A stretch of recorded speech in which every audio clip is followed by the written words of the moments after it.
நீங்களும் என்ன ஃபாலோ பண்ணி வர வேண்டியதில்லை. நீங்க உங்க வேலையை பாருங்க. மா, அந்த ராமசாமி ஒண்ணுமில்லாத ஏழை. இந்த பக்கம் நீங்க கொலை பண்ண கதிரோட தங்கச்சி. சத்தம் இல்லாம கொலைக்கான தடயத்தெல்லாம் நீங்க அழிச்சிட்டீங்கன்னா அதனால ராமசாமி சார்பா நாங்க வரத்தான் செய்வோம். என்னடா மோனே? அம்மா அவங்க வந்துட்டு போறாங்கம்மா, நம்ம விசாரணை பார்ப்போம்மா. மிஸ்டர் கலிவர்தன், நீங்க எல்லாம் மீறி போறீங்க.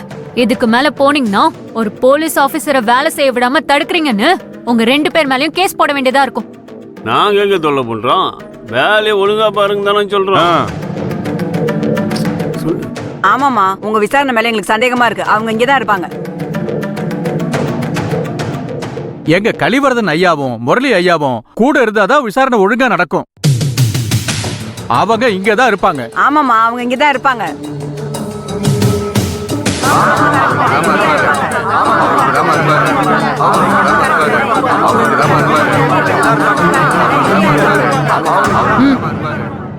யார் வேணாலும் இருந்துட்டு போட மேடம், நம்ம வழியை நம்ம பாப்போம் மேடம். யோ வந்து காட்டியோ. வாங்க மேடம்.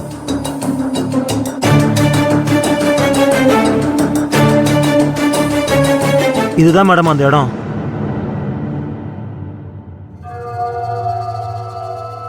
அங்க இருந்தா மேடம் பார்த்தேன். ராமசாமி அண்ணன் இங்க தான் துடிச்சிட்டு இருந்தாரு. இங்க துடிச்சிட்டு இருந்தா ஓடி வந்து காப்பாத்த வேண்டியதானே? என்ன பண்ணிட்டு இருந்தீங்க? என்ன ஏதுன்னு தெரியாம எப்படி மேடம்?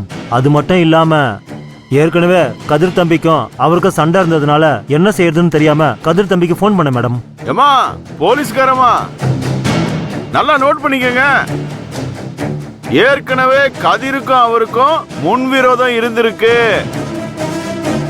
அது மட்டும் இல்லாம உன்னை கொல்லுவண்டான்னு அங்கேயே பல தடவை சொல்லி இருக்கிறேன். அதுக்கு எல்லாரும் இங்க சாட்சி, எல்லாருமே கேட்டிருக்காங்க.